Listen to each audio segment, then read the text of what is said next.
What's up, guys? Our wrestling podcast back at you with another episode. This is Dave Vicious along with Jess, the Total Package, Craig, the British Bulldog, and Cuz is off this week, bringing you our perspective on the world of professional wrestling. No inside sources, no ties to the industry, just stories from the diehards, sharing opinions with you. Someone feed me today's topic. Dave. It's a somber one. It's about Mr. Wonderful. Mr. Wonderful. Yeah.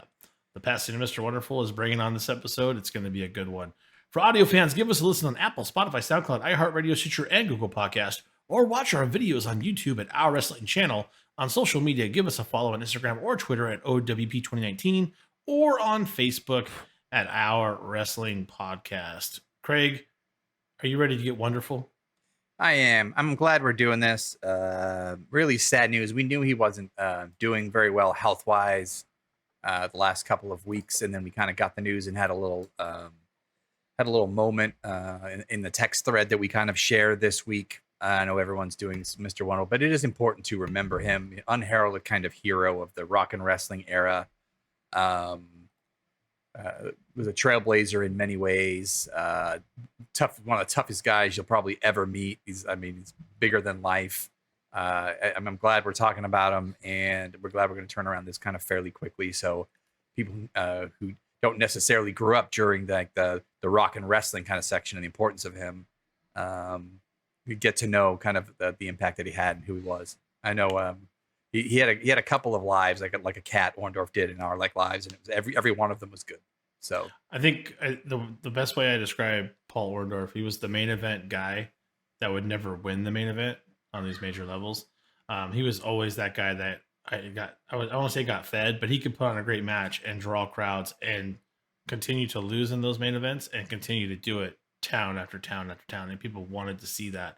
Hogan right behind me is a prime example of that, where Orndorff trashes him for about 20 minutes and then, Hogan eats him alive at the end. And you go do it tomorrow. You just keep going, just keep making that gate money. And Orndorff could do that. He was great at that. And there's a lot that doesn't get said about the guy that gets fed to. So the one that's getting fed. I could tell you, if you talk to Hogan, I'm sure he'd be like, this guy was a true professional. I mean, we made a ton of money together. I'm sure he said it many times before. And that's Mr. Wonderful at his peak, is the guy that lost when he got to the top. That's what he did. Yeah. And he still made money. That's how it worked, but that's Orndorff in a shelf. Yeah. Well said. Let's jump in. We got a ways to go. Yeah, this is a big one. Yeah. All right. Before wrestling, Paul Orndorff was born October 29th, 1949 in Brandon, Florida, after earning notoriety as a running back at the University of Tampa, where he scored 21 career touchdowns and gained over 2,000 all-purpose yards in that career. Orndorff was a 12th round selection, 289th overall pick in the 1973 NFL draft by the New Orleans Saints, but failed to pass the physical for the NFL when both the Saints and the Kansas City Chiefs. Do we know why he failed those? Was there a little... I don't know, actually. Interesting. Sure. However, he was able to play for Jacksonville. That's before it was really Jacksonville, right? This is more like minor leagues. The Sharks of the World Football League in 1975. After one season with the World Football League, he began training as a professional wrestler. Interesting stuff there. A lot of football players end up being wrestlers, it seems like to me. So it just seems and so I want to say on one of the podcasts I was listening to, it had to have been a Conrad podcast. Conrad podcast, but I love you for that. It might have been a Jim Cornette podcast, but he actually fought after football before he got into pro wrestling in like the infant stages of MMA. He fought some bare knuckle fights and or something of that nature for a brief period of time before he became a professional wrestler. So he was a legit tough guy. Yeah. And we're going to hear more and more about how tough he was, but that does not surprise me now that you said that. Like, not at all. Dude. I'd never want to be on the wrong side of Orndorff. You don't want to be seeing Orndorff in a dark alley. Not going to be wonderful. That's right. Wonderful. Let's get into that early wrestling career. Orndorff started wrestling in 1976 at Mid-South. His first feud was with the young Jerry Lawler and won several regional titles over the next 2 years.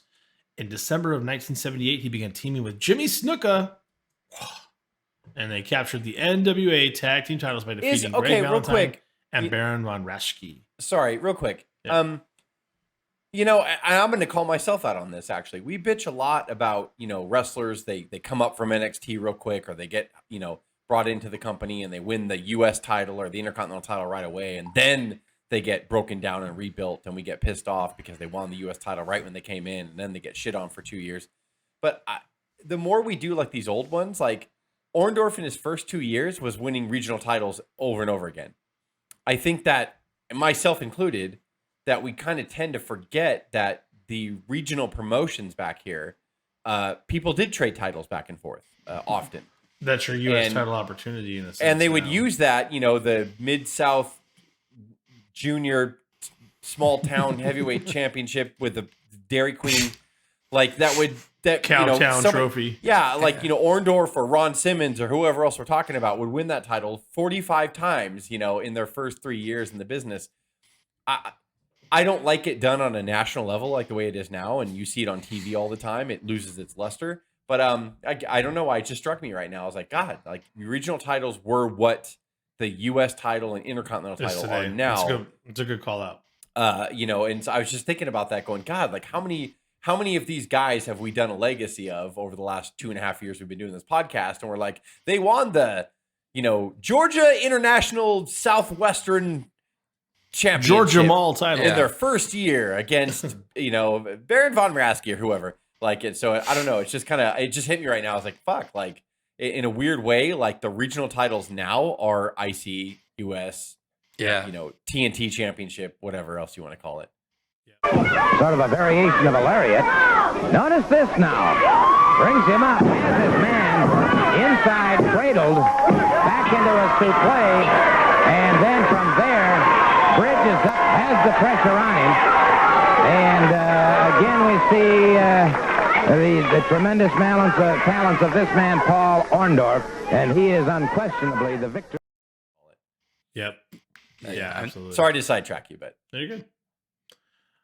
In 1979, Orndorff went to Alabama territory of the Southeast Championship Wrestling. In 1980, he began to spend all of his time in the Mid-South territory. He began to turn heel, and he would feud with Jake Roberts, Ted DiBiase, Junkyard Dog, Dick Murdoch, and Dusty Rhodes. That is not bad company to be That's around. a hell of a lineup, right? In just a regional territory. If you don't, in his first 3 years.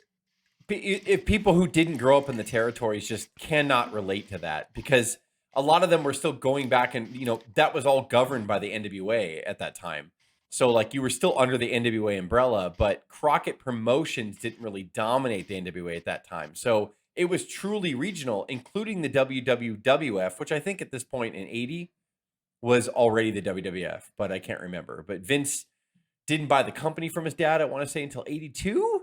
So like Vince Sr. still owned the WWF at this point. So it was all of it. There was no Vince McMahon WWF. It was all under the NWA umbrella back here.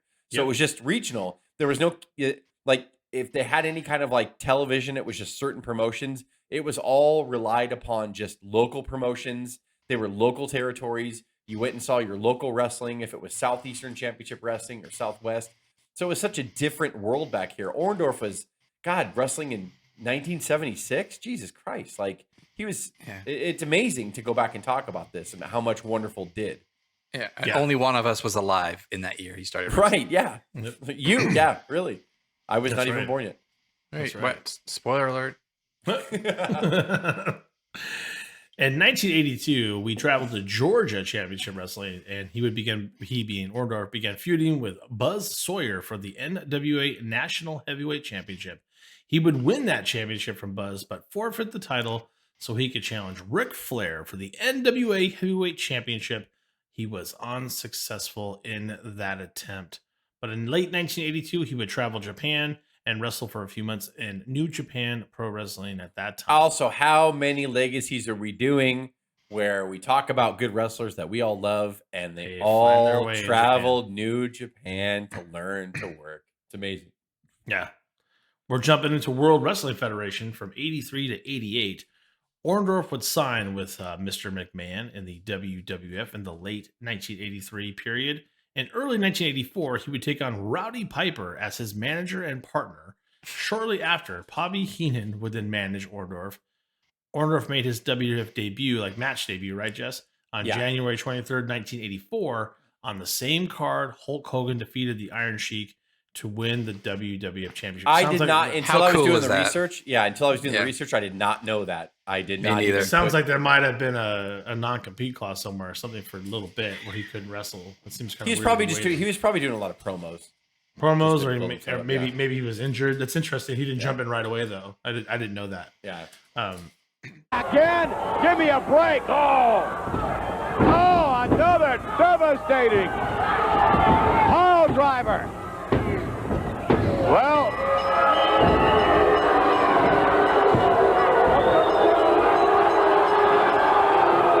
you can hear that. Look at him.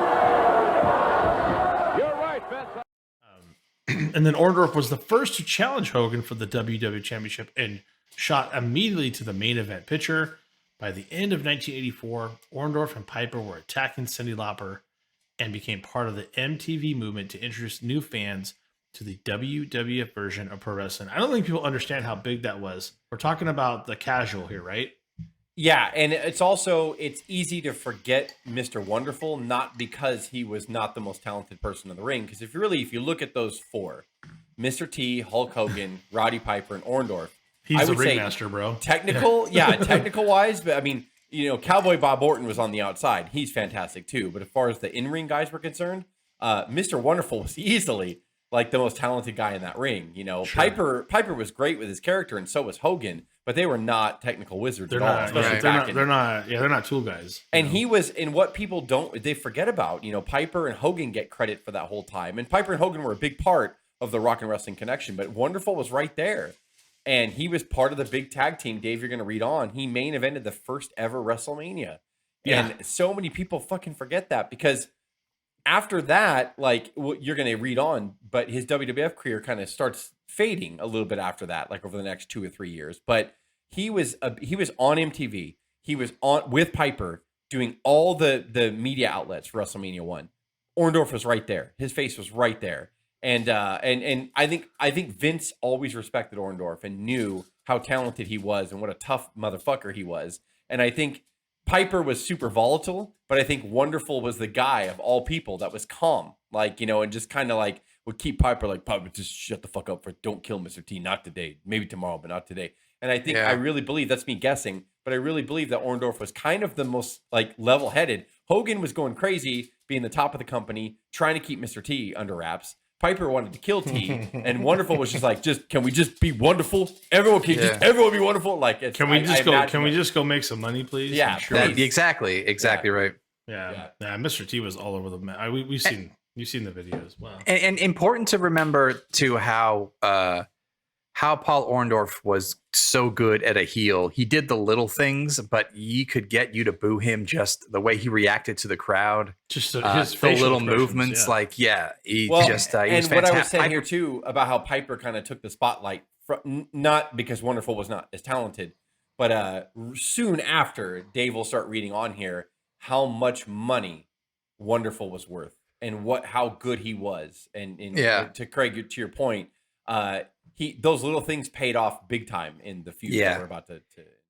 When I tell you to do something, do it. If I tell you what to eat, do it, because it's going to help you. Obviously, you need to quit eating. Obviously, you need to eat a little bit more. You need something. Everybody needs something. I'll tell you what you do. Go back over to the gym, get on the weights, go work out a little bit, get your sweat, and then I'm going to put you through a little workout and everything. I have to go change to get my stuff on now. And he gave kind of the spotlight to Piper. I mean, he was just loud and brash and that kind of thing. But he was just he was quietly in command the entire time and quietly just money his entire runs. Absolutely. On March 31st, 1985, Orndorff and Piper would fail to defeat the team of Hogan and Mr. T in the main event of WrestleMania 1. They were accompanied by Cowboy Bob Orton, who accidentally hit Orndorff with his cast that he wore for about 10 years. I think he might still be wearing it right now, I think. And Hogan would get the pinfall to win for his team against Orndorff at that time. On the first ever Saturday Night's Main Event, Piper and Orton would blame Orndorff for the WrestleMania 1 loss and attack him. This would cause Orndorff to come out later and side with Hogan when Piper and Orton were trying to double team him. Piece of garbage, man. No, hey, you want to fight? I'll slap you just as fast as you slap me. Let me tell you something, man. You're nothing but a piece of garbage. Not only did you embarrass me, did you embarrass Ace, you embarrassed your own family. You keep my family out of this. You dumb son of a... What? Wait. If that's the way you're going to be, brother, I'm going to take my ball and I'm leaving. To heck with you, man. Orndorff with another right hand. Orndorff with Piper. Look at this. Oh, my goodness. He's giving it to Piper. Sets him up for the power driver. Cuts him up. Oh, wait a minute. There's Ace from behind with a cast. After turning face and firing Bobby Heenan, Paul would team with Hogan across the country to take on Piper and Orton. Over the next few months, Heenan would then put a $25,000 bounty over Orndorff's head. Several heels would try to attack and collect that bounty, but they would fall short. And what a build, like, listen, Hogan was in his infancy dominant stage here or whatever. And for Orndorff, as a Hogan fan back in the day when I was growing up, I would deny it till I was blue in the face. But today, I have to admit, Orndorff was getting loud pops, and he was like a big face, like here. Once he turned, like, Orndorff had the look, Orndorff had the talent, and that pile driver for his finishing move was just fucking lights out. And, again, I was a Hogan guy, but I can understand. Can we pivot to that pile driver? Are we going to talk about that later? Because I was wondering when we were going to bring that up. I can't. No, you can talk about it now, actually. Pile driver, that's a big part of his career, man. It's massive. And one thing I started to notice, there was a great Instagram feed on. I'll have to find it and we'll have to try to post it and give this guy some love. But it was a collage of the pile drivers, right? Yeah, the collage of the pile driver. And what I noticed is, if Paul Orndorff didn't have a hip replaced on his right side, I'd be very, very surprised. Because one thing that you don't really notice is that when Orndorff would snap fall, he would snap fall on his right ass cheek every time to protect the head of the person that he was pile driving. It was so beautifully done, but also so well protected. I don't know if he hurt anyone. If he did, I'd be very surprised. I would say I never heard him hurt anyone with a pile driver. I think it's easy to say Orndorff had the best pile driver. However, Jerry Lawler and Bret Hart were very close second places. Bret Hart had an amazing pile driver, but Orndorff, to use it as your finisher as often as Orton did, and Lawler did too. I'm not discrediting Lawler, but like Orndorff, like that pile driver, and he did it to everybody. He did it to Hogan. And Hogan, that big fucking sweaty lump of shit. To get Hogan to at that point to trust him to do that. He said 303 pounds dropped on his head apparently. Easy, brother. I said easy, brother. Buy my T-shirt. We were making jokes today. Somebody posted another thread of mine about how when Hogan got hurt by an earthquake, they had you write in. I know Jess, you wrote in to make sure he felt better, and it was just to get the subscriptions for the catalog together. Yeah. So we're like, hey, brother, I'd feel a lot better if you bought my T-shirt, brother.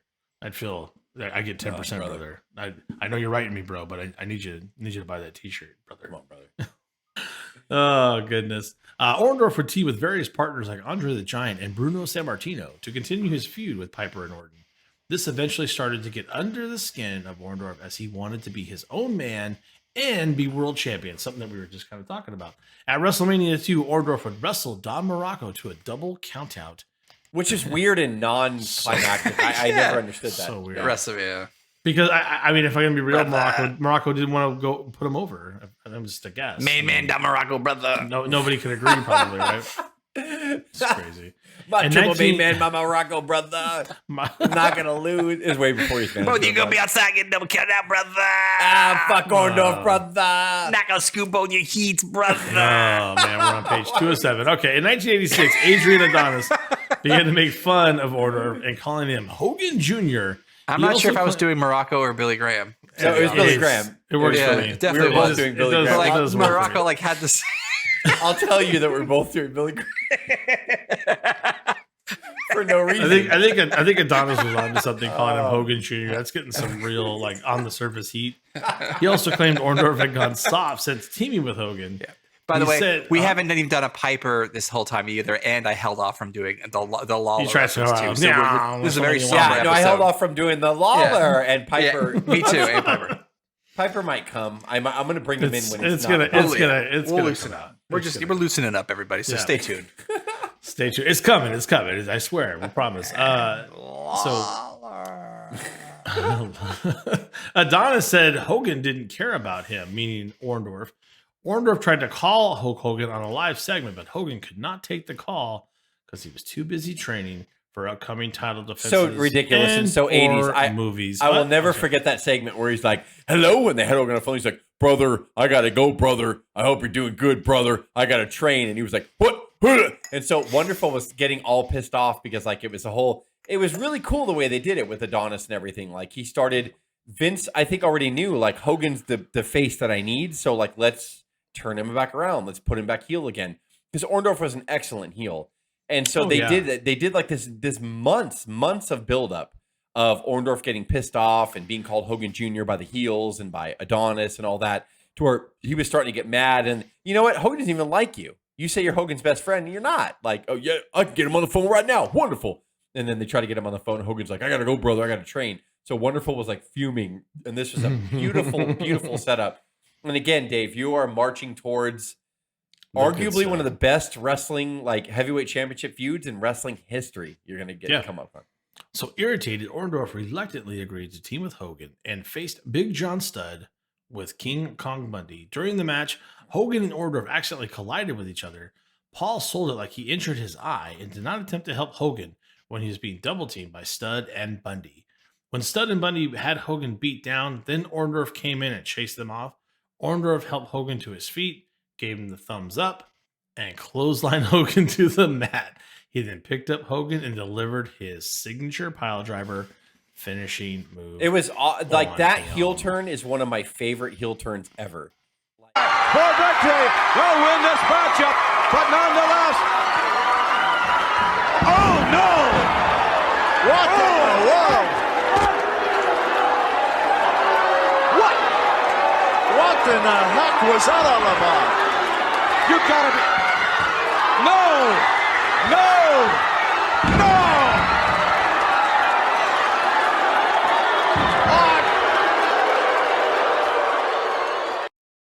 Ever. Like it was so good. Like you saw it coming a mile away. You can go back and look at these 80 storylines and be like, dude, Orndorff's going to turn on him. But yeah, he picked him up and he gave him a thumbs up and then just clotheslined the shit out of him. And like Hogan knew how important it was. You could see Hogan had his working boots on. He bumped huge from the clothesline, and then Orndorff picked him up and pile drove this 300-pound bloated man like with yellow tights on, and it was awesome. And instantly, he was just this mega villain. Yeah, and good. Yeah, it was so. This turn, I cannot. If you can find it online, and I'm gonna put the audio here somewhere. If you can find this turn online, this shit was fucking excellent. Like, I mean, this was. God damn it. You want to make a guy like that's you think can beat Hogan and you want to make a challenger for Hogan, this is exactly how you do it. And Orndorff had the body, he had the fire, he had the tenacity, and like this turn was so good, man. I cannot like put this turn over enough. This was amazing. Yeah. The funny thing is though, like to Jess's point, we're going to get into this right now where you need to be epitome heel to make it work, and this could lead to even though this is a great long feud, it has to come to an end eventually, and eventually Orndorff has to leave, and this is probably why. Shortly after, Orndorff would rehire Heenan as his manager and begin touring the country challenging Hogan for the world title.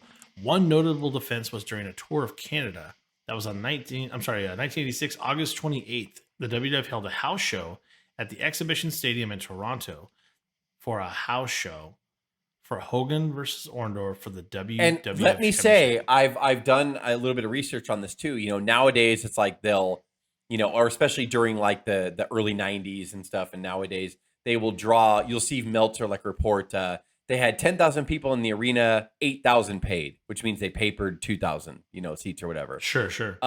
I could not find anywhere where they papered this house. Canadian cash money.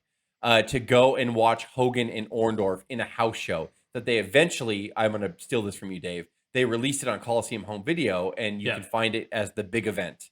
It was fucking nuts. Like, to draw this many people, and they went to Canada. But here's the issue with that, right? At the end of it, the crowd was about 40% behind Orndorff, which I could see Vince having a major problem. Dude, at the end of the match, like Orndorff clotheslined him down and went for the pile driver and did his whole thing. and the place went fucking bananas for him. And he did it, and they lost by DQ. I'll give you Hogan won by DQ. Sure. Yeah. And they were so, by the way, their balls were so big, and Hogan was so big, and Orndorff was so big back here, they could end a 76,000 fan show with a DQ because they were touring. It was just part of the tour. And so, but I guess Orndorff got the belt and put it on himself, and so did Heenan. And when Orndorff was cheering with the belt, like, celebrating with the belt because he thought he won the match, the place was actually going crazy, like, for Orndorff. Like, it was an amazing sight to see. And then Hogan. This is it, Monsoon. Referee, oh, we're going to have a new champion here. Look out. No.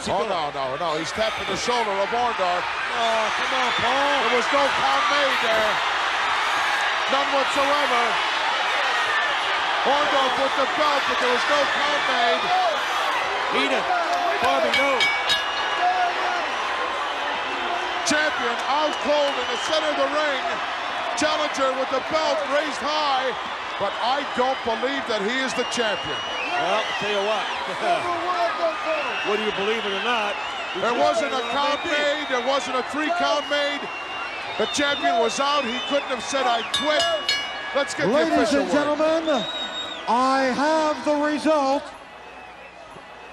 The winner, by disqualification, Hulk Hogan! And then Hogan woke up and clotheslined them both out or whatever, and like got his belt back. But like, You can't tell me that Pop didn't put a little stake in both Hogan's guys were pants, though. super over, but you could tell the crowd loved Orndorff, and that was the big thing, like you said, Dave. Yeah. Nowadays that shit wouldn't fly. That's not what Vince wants or whatever. But back here, that's some history right there, man. This was an important event, not just for the people that they drew, but the reaction they both got. This feud was on fire. I'm not going to steal your thunder, Dave, because you're going to tell what this feud meant. But Craig, go ahead, please. Sorry. I wonder if that was the ending for a lot of the house shows on some of these loops. I know it was a 6-month, year-long feud, Probably. but like, I I wonder. That's an interesting choice to let Vince hold the belt like that. To your point, I don't believe Hogan ever pinned him. I don't believe he did. Then that's good. That keeps all the heat going and alive. It wasn't about ratings back here. It was about house show money. That's what kept. You already had the. So yeah, you wanted the rumor to go around that Hogan never defeated Orndorff definitively. So when he came to your town, they would draw money. Yeah, when's it gonna when's happen? Orndorff finally going to take it from him? And Yep. you go to Cowtown to keep that story alive. Yeah. On December 14th of 1986, on Saturday night's main event, Hogan and Orndorff would conclude their feud in a cage match. A false finish saw both Hogan and Orndorff climb over the cage and drop to the floor at the same time. Yeah, other people in the Royal Rumble did it, guys, but these people did it first. The match was eventually restarted and Hogan would escape the cage.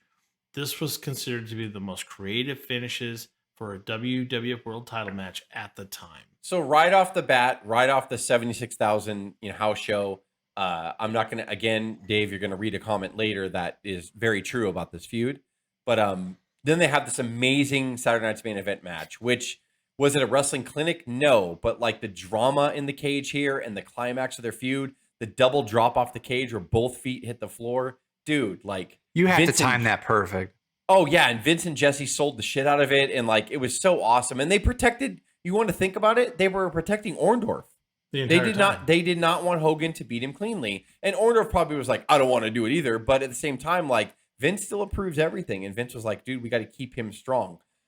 Which sucks because shortly after that, this moment, like Orndorff starts to fade quickly as far as like leaving the company is concerned. Yeah. But like Orndorff always had, and Piper, both of them were the same. They stood their ground against Hogan and Vince. It was always them going like, look, if he beats me every night, I'm not going to be worth anything. And they were protecting their pocketbooks too, right?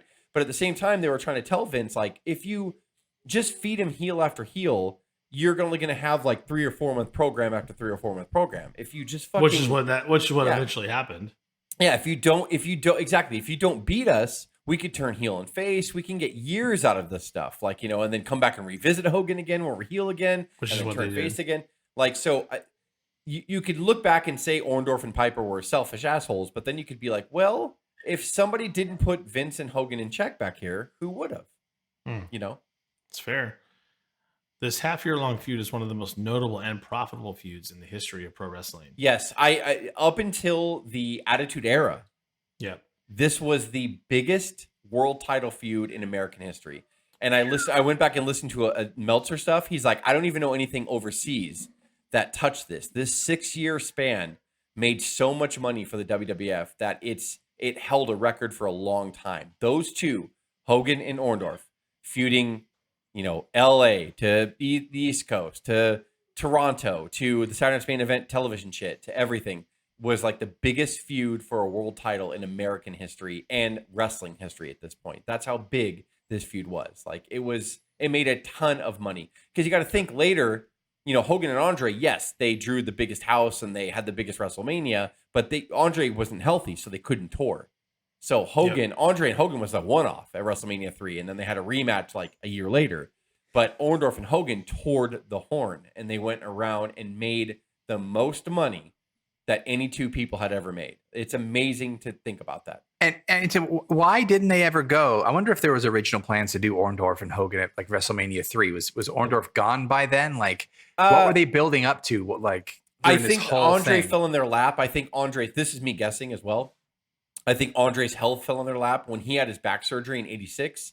I think Vince knew TikTok. And I don't know, Hogan and Orndorff probably would have sold out 93,000 people. I'm sure they would have. But at the same time, I think Vince saw the Andre thing fading. And Andre was so big, his mystique, and he'd never been heel before. So I think Vince saw that and go, I got to crown Hogan with Andre. And I think the visual of Hogan and Andre was way more impactful than Hogan and Orndorff. And plus, Hogan and Orndorff had toured for 6 months. So you had seen and heard about it.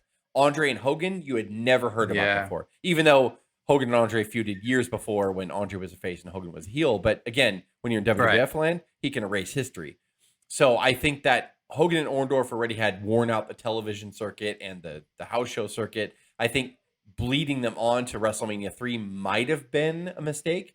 When you have Andre fall in your lap and his career's TikToking and I got to put Hogan over, what if Hogan slammed him?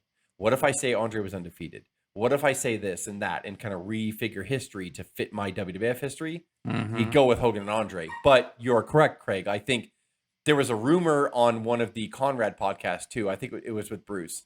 And a fan asked the question, was Hogan and Orndorff the backup match in case Andre wasn't healthy after his surgery? And Pritchard said, of course he was.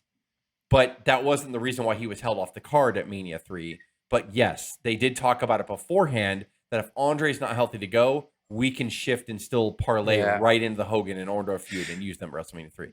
The whole last few minutes, I didn't want to say because I didn't want to seem like a moron.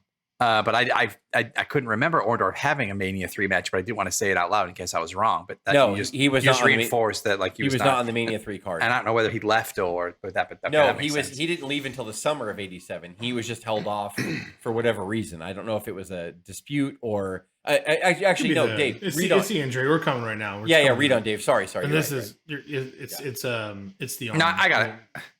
Yeah, it's all good. I'll read the rest of it. During that Hogan feud that we were just talking about, Orndorff seriously injured his right arm in a weightlifting accident because he was in the middle of this huge money run with Hogan. He refused to take time off to have the surgery to properly treat it, opting to instead continue to wrestle. After the program with Hogan ended, Orndorff needed to reduce his schedule for a few months before he was forced to take some time off because of that injury. While Orndorff was away from the WWF, Bobby Heenan brought in a new man, Ravishing Rick Rude, to take Orndorff's place in the Heenan stable. Orndorff returned to the ring on June 2nd in 1987 in Buffalo, New York during a WWF Superstars taping. Orndorff, along with King Kong Bundy, who had been off TV since WrestleMania 3 as well, returned to team with Hercules and King Harley Race in a victory against Mario Massini, Don Driggers, Paul Roma, and Jim Powers. Oh, how we backslide now. Orndorff received a babyface response from the crowd during his return, leading the WWF to change his character. He would fire Bobby Heenan 2 months later to begin a feud with Rick Rude. Orndorff took Oliver Humperdinck as his manager in his fight with Rude and Heenan. So I want to tell you something else that you've heard before. You're fired!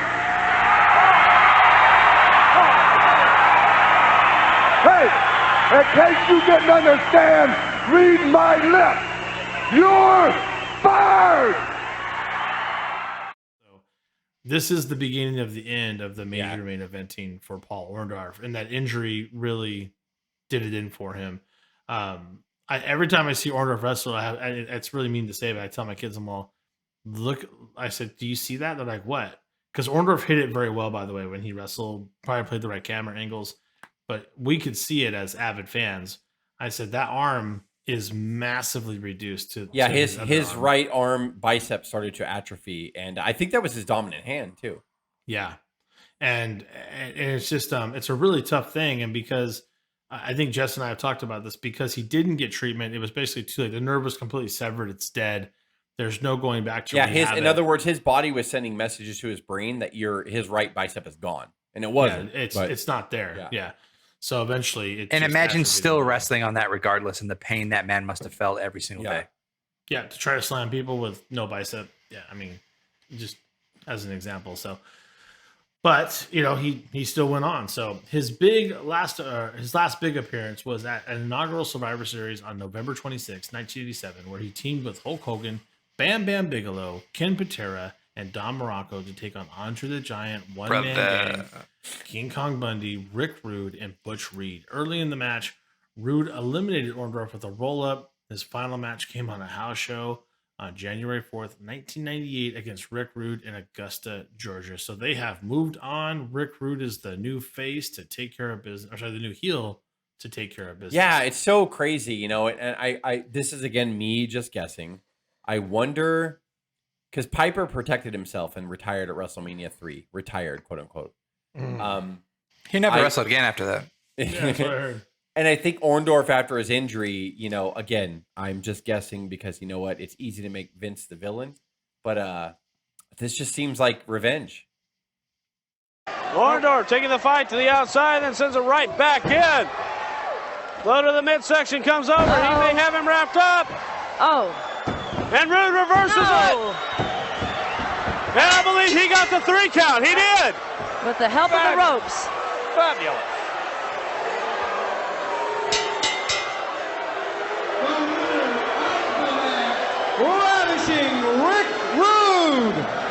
Ravishing Rick Rude being declared the winner of the match by a pinfall. Like, you didn't want a job for me when I wanted you to job to my hero. You didn't want to do this. You didn't want to do that. And then finally Orndorff gets off the road because he was scared the whole time to leave because he would lose the main event money. And then when he does leave, he does lose the main event money. And then when he comes back, Vince is like, yeah, you're going to get Oliver Humperdinck and you're a pile of shit. And yeah, like, you're just going to lose to Rick Rude around the horn. And you're done. Like, you're pretty much done. Your arm is fucking literally shrinking in front of my face, but you're done. And again, I am totally assuming this is the way Vince was, but he was just crazy. He's not exactly a sympathetic man. No, billionaires don't make their billions by being nice or being good people or having morality or ethics or giving a But you're done when you come back, and when you come back, you're going to be in like 14 spaces lower than you were when you left. Yeah, it's awful. Like, he should have been rewarded for the next. Oh, I'm sorry, I ruined half of your body. I will protect you and make you good money for the next 5-10 years. Yeah. What about an IC title run? Nah, it was. What have you done for me lately? No thanks. Why's your? You got to get that right arm built up, Paul. You look small as shit. Have you ever thought about a bowling alley? Speaking of the arm injury, Orndorff. Do you know what a weight is? You piece of shit. In 1988, that's how I injured you. Fat fuck. Have a steak wrap. Orndorff retired early in 88 due to that arm injury, and he focused on running his bowling alley in Fayetteville. I didn't know he had a bowling alley. During his time away from wrestling, it was a wonderful bowling alley. It was wonderful. During his time away from wrestling, it was a candle pin. It was full pin. The grand opening was me, man, Roddy Piper. So, guys, you're burying the lead here. During his time away from wrestling, he was reported to have died. What size of your shoes, man? He was reported to have died. Spray this stuff up. I just infect them. Give your shoes back, man. There it is. There it is. We have a Piper signing, ladies and gentlemen. My friend Wonderful, you're opening up a bowling alley. I'll be there, man. Well, make sure you read the line about how everybody thought he died. And which I never heard of either. Like, So after when he retired from wrestling in 88, You died now? What? he wanted to focus on his business, but instead people are like, he probably died then. Like, so weird. Yeah. That's just, and it made several newspapers for some reason. So don't worry about validating the story. That's fine. Yeah, Don't worry no, about, it's fine. verification's not needed. The time off was because of the injury to his arm and neck that he suffered during the Hogan feud, and he left it untreated for too long. With that time off, Orndorff recovered and started working out, reestablishing the physique that earned him the nickname Mr. Wonderful in the first place. The only difference was that right arm was noticeably smaller due to the neck injury that caused nerve damage, and eventually the atrophy of his right biceps.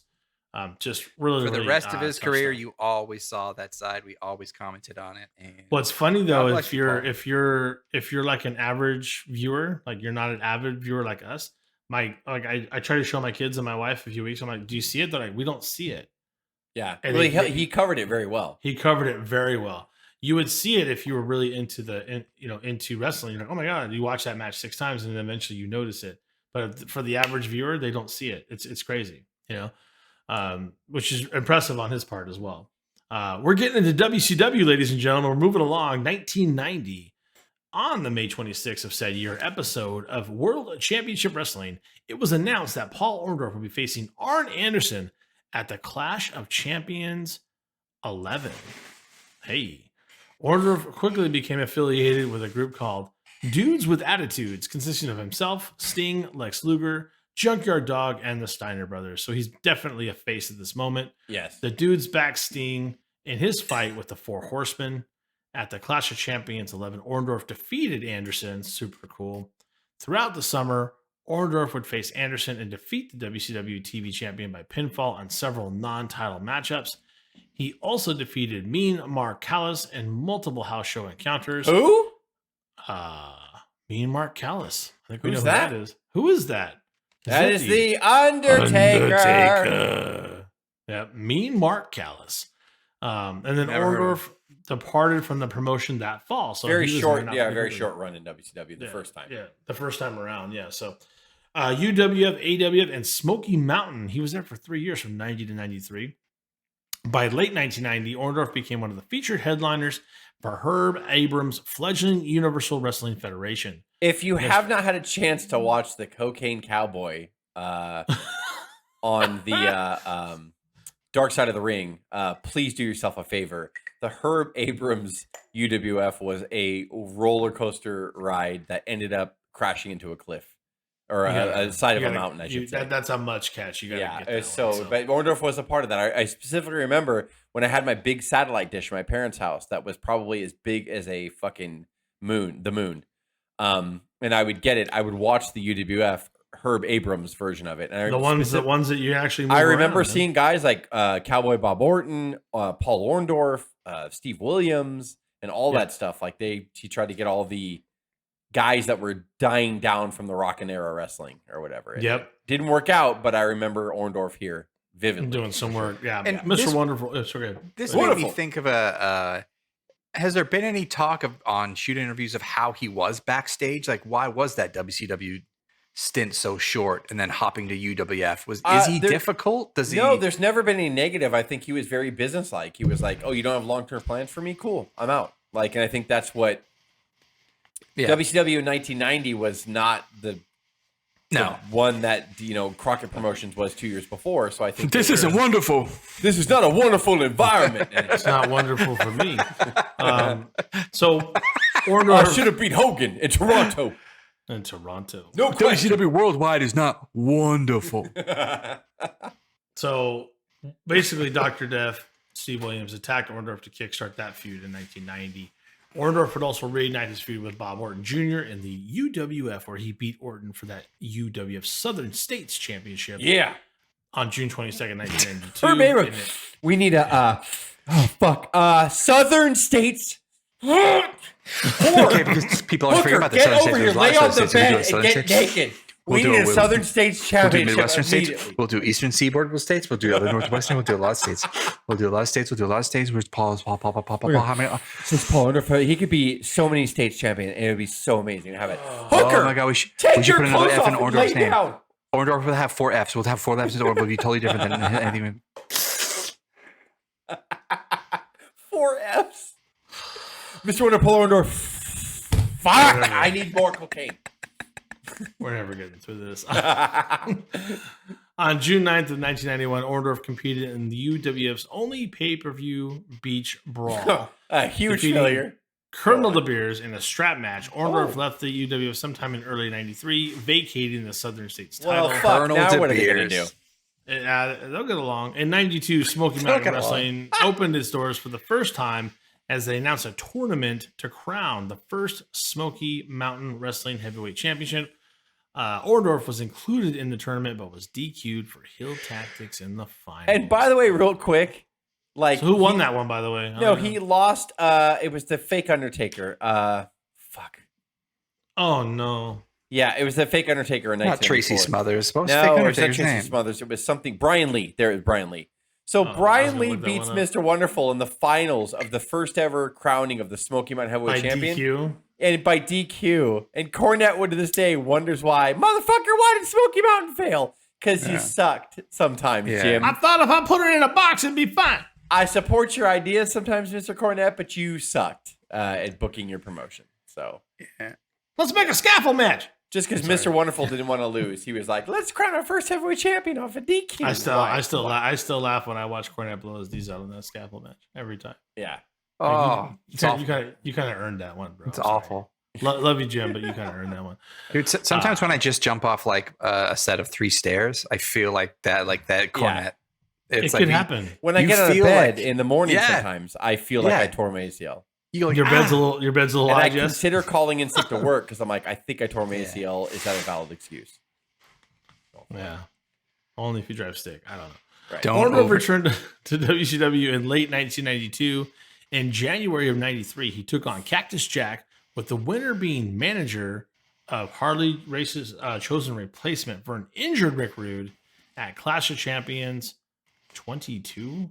Yes. That's a mouthful. Race assisted Orndorff in the match and was quickly joined by Vader in his attack on Cactus Jack. Orndorff was pinned by Cactus Jack in a subsequent Thunderdome match. The two had an intense feud, including a Falls Count Anywhere match at Super Bowl III, which Cactus Jack won. We highlighted this in our archives, Cactus Jack Legacy. We talked about this. This was one of my favorite Orndorff. Yeah, Super Bowl III, the Falls Count Anywhere match is so good, and you have to go watch it. If you want to see the versatility of Orndorff and how he kind of understood what Cactus Jack was all about, you know, a veteran could have been like, fuck it, I'm not doing any of your spots, I'm not doing any of this stuff or whatever. Like, I'm just gonna we're gonna do a regular by the books wrestling match and then you can pin me, whatever. But like Orndorff was all into this match. This was a great match. Super Bowl III, Cactus and Orndorff, fantastic. Like, please go watch it. Please. I'm begging you. Begging, bro. It's so much different than like WrestleMania 1 or traditional like rock and wrestling age. It shows how much Orndorff understood. 1,000%. And even though Orndorff wasn't doing all the huge bumps, he did enough and gave his body, even with his atrophied arm, to make it like, I don't know, 70% Cactus, oh my God, bumps, but 30% was Orndorff still giving his all too, like, and taking what he probably shouldn't at his age at that point in his career and telling an amazing story in with an atrophied arm. Yes. He's one of the toughest men I've ever, like, we're going to talk about the locker room, the shower incident, and we've talked about how he kept working for 6 months on with half of his body didn't work.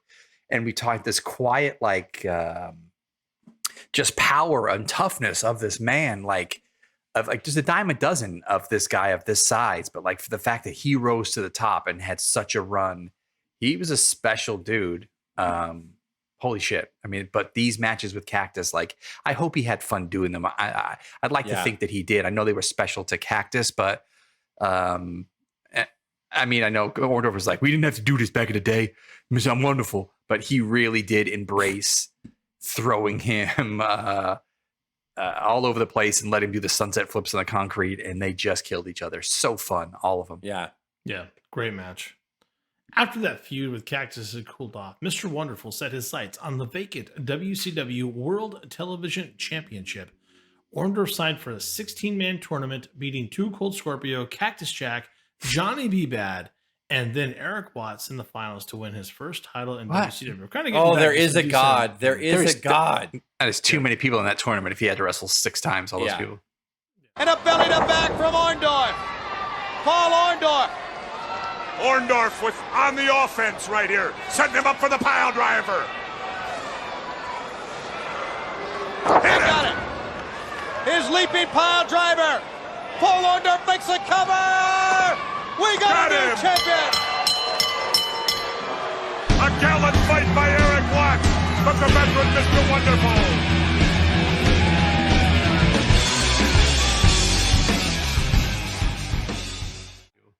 Yeah, that's a lot, but that's some names. But who did he beat in the final? Eric Watts? Is that what we just said? Eric Watts, There is a God. Yeah. Should have lost, bro. Orndorff, the television champion, and Rick Rude, the U.S. champion, began teaming on a regular basis, including a pay-per-view victory over Dustin Rhodes and Kensuke Sasaki at Slamboree. During this time, Orndorff also turned back the challenges of Ron Simmons, Marcus Alexander Bagwell, amongst others, holding on to his television title by any means necessary. His TV title run was really fun in '93. I remember it fondly. It was good stuff. Yeah. But all good things come to an end. On August 18th of 1993, Orndorff's luck ran out as Ricky Steamboat won the title at Clash of Champions 24. Wow. After you know what? I don't remember that match. I should go back and watch that. That sounds like it would be fun. Go back fun. and watch the Clash of Champions match. Yeah, with Steamboat. It was good. Yeah. It was very good. After he unsuccessfully challenged Steamboat throughout the fall and winter of 93, Orndorff then moved to the tag team division. The Bigfoot. And Wonderful, Mr. Wonderful walked into the Ghost Steamboat up to the top, the Dragon. Hits it, big cross body. Whistle by Wonderful. No, Steamboat got away. Ricky Steamboat, the Dragon. Rolls up Orndorff. He got him.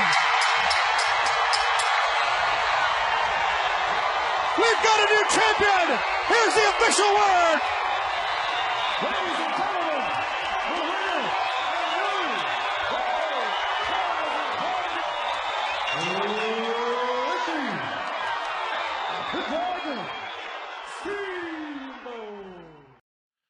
After a 93 WCW pay-per-view Battle Bowl, lame. Horseman members. Can we just stop and just say that Battle Bowl on paper was the most awesome thing ever, but in actuality was always the worst thing ever. Yeah. It really should have been phenomenal and never was. Dusty tried. Dusty tried. Yep. So Horseman members Paul Roma and Arn Anderson faced the semi-regular team of Paul Orndorff and stunning Steve Austin on WCW. I don't know. Saturday Night. During the match, Roma acted very indifferently to his tag team partner, sowing the seeds to his heel turn. Next, Roma teamed with Eric Watts to take on the team of Orndorff and Lord Steven Regal. This time, Roma took it a step further and attacked Eric Watts before announcing he was now teaming with Paul Orndorff. Sorry, Paul, for that. Yeah, one. just he was fading down, but they put him in tag team. It's fine. I'm trying to build Roma up off the whatever. Under the tutelage, of manager Masked Assassin, the team quickly began to work well together. Let's just stop and pause there. Wait, was the Masked Assassin the big fat-necked guy? Yes, and he was stuffed into the mask. Most people stuff themselves. He had 3 roles. Like that. Why was he important, and why did he always get to manage people? Masked Assassin was a big wrestler in the regional days, the territories. But so when WCW was trying to honor the legend, they brought him back and they had him manage for a while. So he was Ted Turner's former he was like a mid-card wrestling guy, like back in one regional territory, and so they wanted to paint him as a legend. Basically, is what they did. Yeah. Can I still wear my mask for all the the management stuff? Because my roles hang out under my mask. This Mr. Wonderful is the best Mr. Wonderful. In the following months, both Roma and Orndorff focused on their individual careers before reuniting around May of 1994. This time, they wrestled without their manager, thank goodness, and they were officially known as Pretty Wonderful. With both great name, fantastic name. I like that one. With both men rededicating to teaming, they soon challenged for the WCW World Tag Team Championship, and then held by Cactus Jack and Kevin fucking Sullivan. Wow, let's forget that time period. Let's plow through. Let's plow through. Let's plow through. Going to the Bash of the Beach in 94, Pretty Wonderful had the advantage as both champions were suffering from injuries inflicted by the challengers on previous occasions, kayfabe style. Cactus Jack and Kevin Sullivan were unable to hold off Roma and Orndorff, thank goodness, as Pretty Wonderful left the ring with the gold. Pretty Wonderful was immediately challenged by the Nasty Boys after winning that title, but the Nasty Boys were never able to take the gold from those champions. Next, Pretty Wonderful was challenged by the duo of Stars and Stripes, Marcus Alexander Bagwell and the Patriot. These are all terrible tag teams. Yeah, they really are. The champions retained, but a week later, the championship changed hands and the Stars and Stripes got the victory. Pretty Wonderful was granted a rematch against the new champions with a match booked for Halloween Havoc. Pretty Wonderful regained the titles when Roma used one of the title belts to knock Bagwell out cold. Love it. That's his move. The bridge suplex. That's his move. Oh my goodness. The referee didn't see it. They may get away with it. An elbow. Give me a one. Give me a two. We got your tag champions. Yes. This is tag team action at its best. Ladies and gentlemen, the winners and new World Tag Team Champions. Yes. Pretty Paul Roma, Mr. Wonderful Paul Orndorff, the team of Pretty Wonderful. We take them to school, baby. Regain the World Tag Team belts, and I can tell you what. During a February 5th, 1995 taping at WCW Worldwide, Orndorff crossed paths with Hogan for the first time since 1987. The duo of Hogan and Savage faced Pretty Wonderful in a televised match, which the latter lost. This would be the only time that Orndorff and Hogan would be matched against each other during the latter's WCW run. I need to find that match. Yeah. I just do. Yeah. Hogan and Savage against Orndorff and Roma? Okay. Yeah. Is that on the network somewhere? I don't think so. It was on a TV taping. I have to find out where it was. I don't know. Yeah. What did Meltzer give it? What did Meltzer give it? 1.25 star because Hogan was in it. One. I'm sorry. At Clash of the Champions. Do this one, Dave. Come on. What? Dave, let's focus. I got it. 29. So I know I got. Okay, sorry. I do got it. At Clash of the Champions 29, Stars and Stripes were granted the final shot at the tag team title, but the challengers also had to put up the Patriots mask on the line. After a controversial double pin finish, Stars and Stripes were declared the winners and thus the champions, putting an end to Pretty Wonderful's second and final run with the gold. Let's talk about the Vader incident. Or you have any more before we get into that? I want to know what was Stars and Stripes theme music? I need to know this. I don't know. In WCW, I don't know. I'm going to go back and watch this, or because it sounds like it would be Kurt Angle's music. Right now. We got stars. We got stripes. We got Bagwell and Orndorff and everything is right. Now you're gonna make. It was bad. Yeah, whatever it is Jimmy Hart's. Jimmy Hart wrote it. Yeah, I'm sure Jimmy sang it. Whatever it was. Yeah, I screwed that song up. I wanted to talk about the Vader incident because it's important. And so Orndorff here was semi-retired in 95, but he was kind of a road agent, and Vader was like the top heel basically. So the story is, and of course Vader and Orndorff tell it differently, but a lot of it's the same. So what happened was Vader was supposed to do a series of interviews. Orndorff was already a road agent. He was at the TV tapings. He was already conducting interviews.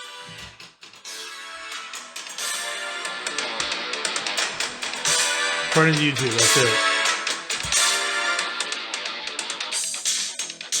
It sounds like prog rock. It sounds like Genesis is like 14-minute montage. Welcome everyone to WCW Sunday Night Main Event. It sounds like a generic intro to. It was their second theme. It says. Oh wow, guys! I just paid $20 for this, the rights for this thing that some composer did for. Sorry, Jess. Back. I'm sorry. Getting back to the Vader. Excuse me. So Vader, I guess, was like booked like crazy, and he already he got back to his hotel room and he wanted some sleep from touring. And then he got a call from Eric Bischoff that said, get your fat ass down to the TV studios. Orndorff's waiting for you. You have to cut a bunch of promos for the next, month of syndicated television or whatever. So Vader's pissed. So Vader gets down there. He starts to get in his gear or whatever. Orndorff comes in. He's like, "Why are you late? Why are you late?" And I guess Vader was trying to explain to him that Bischoff never told me I had to appear here today. But Vader didn't do it as politely as I just said right now. He was like, "Go fuck yourself and your mom." And so basically, that they got both pissed off. So what did he happened? Did he go fuck himself and his mother? And then He didn't have time to, because when they stood up didn't. and faced each other, basically they went at it. And I again, if you listen to Vader's side of the story and Orndorff's, it's two different, but it's the same. If that I makes just any know sense. flip flops, one punch. Yes. So Orndorff was in his flip flops basically, or shower shoes as they call it. And still to this day, it's really unclear who witnessed it. But they started getting into it. Orndorff told Vader to shut the fuck up because Orndorff is not he's a tough guy. He doesn't want to take that shit. Vader was Vader, and Vader was known for being a diva and moody. And so what happened was they were in like this locker room, and according to Vader, he pushed Orndorff down. Orndorff fell and missed the steel bench by like inches. And Vader knew, oh my God, if he would have hit his head on that bench, I could have killed him or fucked him up really bad. So this is according to Vader. Vader lets him get up, and then Orndorff starts attacking him, and Vader's like, okay, he's a road agent, he's a WCW official. If I don't let him get his shots in, then I'm going to be fired immediately. So he takes the shots from Orndorff. Orndorff knocks him on his ass or whatever, and Orndorff starts kicking him in the face while he's down, and then Vader gets up, and the fight gets broken up. According to Orndorff, again, Vader gets in his face. Orndorff starts hitting him with his atrophied arm, by the way, like his right arm, and he knocks Vader out. Vader falls down. So again, Bischoff has a take on this. Heenan does. Schiavone does. And I want to say Schiavone was actually in the room, but I could be wrong. So there's so many different takes on this. The same scenario happened, but like Orndorff and Vader had different things. Look, I think that Vader was being a bitch.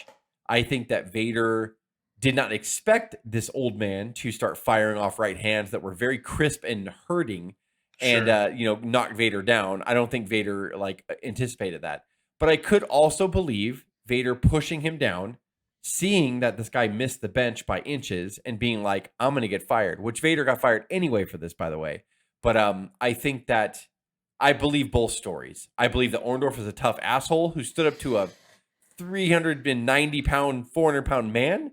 And I think that's amazing in his late 40s and with flip-flops on and was ready to trade fists. I think that's tough Vader's enough. a relatively young buck at this moment, too. But Vader at the same time, I believe his story where he's like, I realize that if I fucking beat the shit out of this guy, I'm going to get fired no matter what because he's Orndorff. He got fired anyway. Yeah, and he got fired anyway. So that's my thing about the Vader story. So there's tons of shit online. There's tons of stuff on YouTube. You can hear so many different kayfabe interviews. Go figure it out for yourself. But that's roughly what happened.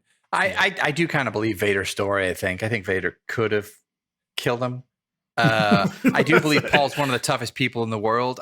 But I think there's also a lashing out and then Vader realizing. And there's a lot to it. And Paul was a suit. Distinct age different and wage different here. You don't strike your boss, and if you're on thin ice anyway or whatever, and you did wrong, I think there's weight to both stories, and it actually. Vader only told his story years kind of later. The rumor was Orndorff, that legend always grew and grew and grew, and Vader kind of let that happen for a while, and credit to him. But yeah, a little bit of both, but I tend to believe once I saw that shooting with Vader, I was like, shit, that kind of makes sense. Yeah. Yeah. All right, we're getting to the final ring years here, retirement for Orndorff in 95. Orndorff did return to a singles competition set with his most notable match at the time being an unsuccessful shot at the IWGP Heavyweight Championship when he faced champion the Great Muta at Slamboree. I'd like to watch that one as well. I'm sure that was pretty decent. Slamboree 95. Yeah, Slamboree 95, yep. In May, Orndorff got the golden opportunity to regain the WCW television title. He defeated Brian Pillman in a tournament to earn the shot at the championship. He lost to WCW newcomer, the Renegade, at Bash at the Beach. It's hard not to laugh when you hear that. Orndorff was also unable to beat the rookie in subsequent matches, obviously kayfabe, and began to lose confidence in his abilities. After losing more and more matches, including the match on Worldwide to Randy Savage, Orndorff lost all faith in his abilities. The outwardly arrogant Mr. Wonderful was riddled with self-doubt until one night, after beating himself up backstage after he had another loss, he was visited by the psychic Gary Spivey. Gary Spivey of the Psychic Companions Network? What are you doing here? I got a vision. I knew you weren't okay. There's something I have to tell you. I know you're not okay. You did? Yes. How did you know that? I got a vision. Psychics know. You gotta listen to me. Gary, I used to be the highest rated wrestler in the whole world. I used to have so many belts that I could carry them all. I know. I can see these things. You're not okay, but you're Mr. Wonderful, and you're not feeling so wonderful. These things are gonna pass. I see great things for you. You have to be Mr. Wonderful. That's you. That's you. I used to be Mr. Wonderful, but I don't know. No, listen to me. You are Mr. Wonderful. They call you Mr. Wonderful. True. Look in the mirror. Who do you see? Look in the mirror. Get up, look in the mirror. Who do you see? See. Spivey convinced Orndorff to believe in himself, and he shouldn't forget he was Mr. Wonderful. That was ridiculous. This Orndorff all sounds ridiculous. In the best way. Yeah. Orndorff became more arrogant than ever before and began carrying around a mirror everywhere he went. Oh, this is a classic, and I'm going to play the clip here. Where like Orndorff was part of the Nitro era, which a lot of people don't remember. And they were trying to redo his character, and like he lost it. It's just this corny skit where he's like, Gary Spivey from the Psychic Friends Network comes in. He's like, Paul? And he's like, Gary Spivey from the Psychic Friends Network? Like, it's a total ridiculous skit. It's ridiculous. Plug your show here? What? And he tells him that, you should believe in yourself. You're Mr. Wonderful. And he comes out with Craig's picture behind him with a mirror on the back that says, I am number wonderful. And he's looking at himself in the mirror. And his theme music is wonderful. They call him Mr. Wonderful. It's I remember genius. that. It is fucking genius. And I remember Craig and I specifically talking, going, this should be the dumbest stuff ever, but it's so great. It's so great. And he was just so awesome. And it lasted very I still love that theme song. It's fantastic. Yes. He's the best. Mr. Wonderful. It's so good, but Dave will read on too about his injuries finally caught up with him. On the December 11th, 1995 episode of Monday Nitro, Orndorff confronted Brian Pillman after Pillman made derogatory comments about Orndorff. After telling Flair and Anderson how much he respected them, Orndorff told Pillman that he could have been a horseman, and the only reason Pillman was a horseman was because he turned it down, he being Orndorff. Anderson and Flair tried to calm Orndorff down, but Orndorff lost his temper and attacked Pillman. Pillman, Flair, and Anderson then attacked Orndorff, and then Arn Anderson and Ric Flair delivered a spike pile driver to Orndorff in the arena floor during that attack. Got the horseman. You stepped into that den of snakes. Break him up. Get him out of there. Get security down here. Mr. Wonderful stuff, but 3-on-1, it just ain't gonna happen here. Oh, you mess with one horseman, you mess with them all. It's that simple. No. Oh! Right in the solar plexus. Oh. They're all over him like a cheap suit. Well, Orndorff should have known better than to come out here and get up in their face. Ric Flair! You talk about a cheap shot artist. They got him on the hard floor. Oh, no. He sent him up for a big drop. Oh, no. Oh, no. Uh-oh. The two of them drove his head into that hard floor. WCW later explained that Orndorff had been seriously hurt in the attack and that his career was over. In actuality, Orndorff was forced to retire due to his previous injuries in the WWF, with the entire right side of his body beginning to atrophy, eventually causing his arm and leg muscles to now shrink. It was something he had worked through as best as he could, but by the end of 95, he was forced to retire and started to work as a trainer and a road agent for WCW. It's unfortunate. Yeah, and it just caught up with him. You're going to get here later. I specifically remember this effort too. Late in 1999, he came back and wrestled on a pay-per-view because he was training. he was training at the WCW power plant, and so he must have started feeling good again, maybe. Or? Yeah, and I remember it was on a pay-per-view at Fall Brawl 2000. You're going to get to it. He delivered his pile driver, but it's hard for me to describe. When he pile drove the person, he fell back and whacked his head on the back of the mat and gave himself a stinger and was paralyzed in the ring for a bit. And they batting students, experience, the veteran knowing students, a knee lift, and down goes John O'Hare. Jindrak missed it. Oh, Jindrak took flank. Orndorff's got here. It could be the second. Orndorff pile driver. Yeah, here it comes. Orndorff taught them everything they know, but he didn't teach them everything he knows. Surely he forgot to remind himself something because he hurt himself with his own pile driver. Paul Orndorff is down. And they stopped the match, and Rey Mysterio was crying live on pay-per-view, and they stretched him out like it was a real thing. Orndorff was stretched out? Yeah, Orndorff was. It was really terrible. Like, yeah, it was really terrible. So he actually gave himself a stinger via the pile driver. Yeah, that was so the like, match against the so Filthy imagine Animals landing from the pile driver and then whacked and then his head he probably slipped and then just didn't he have fell, the he fell strength and whacked to... his head on the back of the mat. Yeah, he didn't have the strength, exactly. Yeah. Man. Yeah. So the referee, Charles Robinson, had to stop the match as a result there. And after Orndorff retired for a final time, he began to run the WCW power plant there, where he trained several wrestlers. On April 2nd of 2005, Paul Orndorff was inducted into the WWE Hall of Fame by Bobby Heenan. His classmates were Hulk Hogan, Rowdy Piper, Iron Sheik, Nikolai Volkov, Jimmy Hart, and Cowboy Bob. So you know what? That is so fitting and so fitting. good. Yes. Perfect. Was that wait? What class was that? How many years? 2005. Yeah, I mean that was that not the? No, it wasn't the first one. I mean, how far are we into Hall of Fame? It was Hall of Fame had been done. They brought it up in '95, I think. So 10 years before they. But I mean, they skipped several years. This was the second year that they brought it back. In 2004, they had it in a small like banquet hall with Ventura and Bobby Heenan and those guys going in. But then in 2005, it was the first arena one because Hogan was going in. So but I think it was so fitting that they brought the 80s guys. Some people might consider that this is like the first real Hall of Fame ceremony. Yes, that's a good point. Yeah, that's a good point. Yeah. So let's get into those championships and accomplishments. Pro Wrestling Illustrated, Feud of the Year in 1986 versus Hulk Hogan. Match of the Year in 1985 with Roddy Piper versus Hogan and Mr. T at WrestleMania. He was the most hated wrestler of the year in 1986. Nice work. Ranked number 38 of the top 500 pro wrestlers in the PWI 500 in 1993. In Wrestling Observer Newsletter, he had the Feud of the Year with Hulk Hogan in 1986. Mid-Atlantic Championship Wrestling and World Championship Wrestling.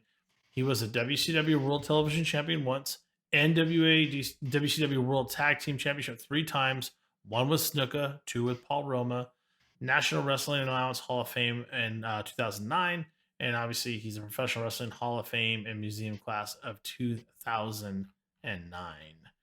I'm sure we can get into the latest and greatest.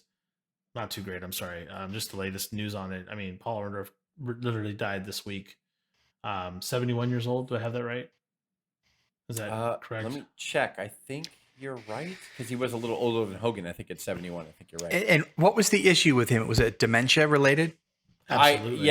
Like over the last couple months, like mysteriously, his son started posting pictures of him not looking well, and I think I don't want to shit on his son, but I think his son was trying to say goodbye to everybody because I think, unfortunately, we just heard the news that Terry Funk's family started coming forward with his stuff, and I think that unfortunately, when families start to release what usually was a pretty private with wrestlers, when they start to release, it's going to be quick. It's going to be quick. Same with Mongo. Same with Funk. And shortly after, it looks like they cleaned him up and they shaved him because they posted a picture of him on 4th of July. He was drinking a beer and he was all shaved or whatever. He looked good. But the video before that, from a month before, like Craig said, he had like a beard grown out. He had hair everywhere. And he just couldn't remember his own son. Like he was trying to open that packet of pepper. Is that the one? Yeah. Oh my God, that's right. Jeez. Yeah, it was bad. And so, a lot of people shit on his son for doing that, thinking that his son was doing it vindictively. But I don't think so. I think his son was trying to connect him with the wrestling world and say goodbye. And we got a glimpse then that we knew maybe it was coming soon. When everybody saw the clean cut picture from 4th of July, I think people started going, "Oh, he's not as bad as we thought." But I mean, when you're dealing with dementia, it's a downhill slide quickly.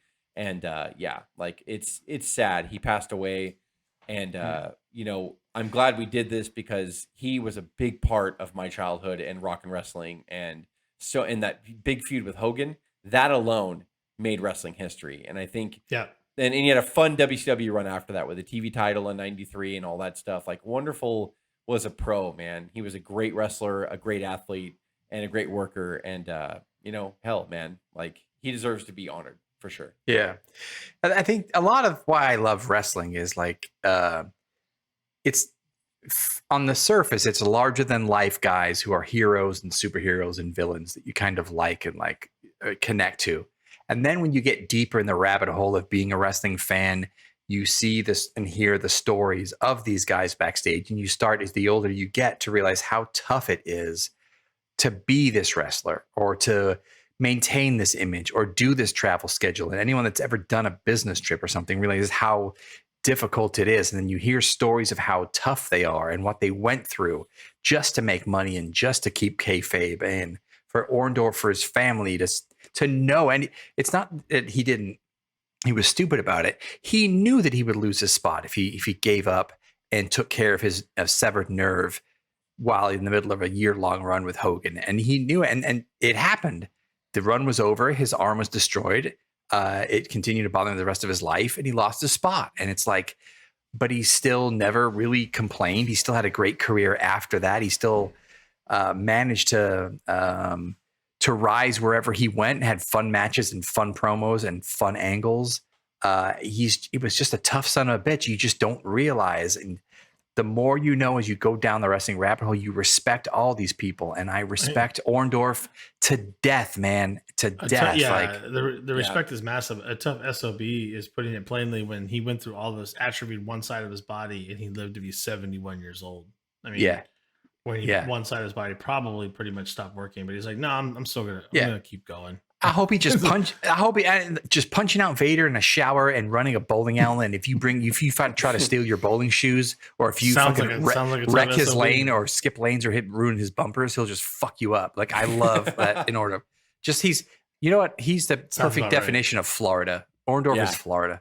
Orndorff is Florida in all of its accolades, in his best way. Good stuff. I'll leave it one last thing before we get out of here. The one, I don't play a lot of what ifs. I know Jess sometimes fantasy books he doesn't like it. What? But I really wonder what would have happened to Orndorff in the upcoming years if his arm had not atrophied. Yeah, I think we would have seen some world title runs on some significant levels, probably in WCW or somewhere else, maybe even Japan. I don't know. But I think that really slowed down everything for him, and it's just a very unfortunate thing. Ultimate talent, can play the heel role very well, could switch back and forth, which a lot of guys can't do. At least not do it well. They do it, but they don't do it as well as Orndorff did. So I'm curious to see what would have happened there in an alternate universe. Would have been fun. Yeah, and to anyone that judges his son, fuck you. You have no idea what his son went through, and he's going to also give love to the fans that loved Paul. So like, just. Everyone just we wouldn't be doing the podcast without that video. No, and prayers and we want to pay tribute, right? Prayers to his son and to the entire Orndorff family, of course. Like, and your dad was loved and respected and a huge part of the IWC. Massive. And I know we're all assholes, but stay with us, and we love you anyway. He was absolutely wonderful. That's wonderful. Right. For audio fans, give us a listen on Apple, Spotify, SoundCloud, iHeartRadio, Stitcher, and Google Podcast. Or watch our videos on YouTube at Our Wrestling Channel. On social media, give us a follow on Instagram or Twitter on O.W.P 2019, or on Facebook at Our Wrestling Podcast. This is Dave, Jess, and Craig with the O.W.P signing off. Have a good one.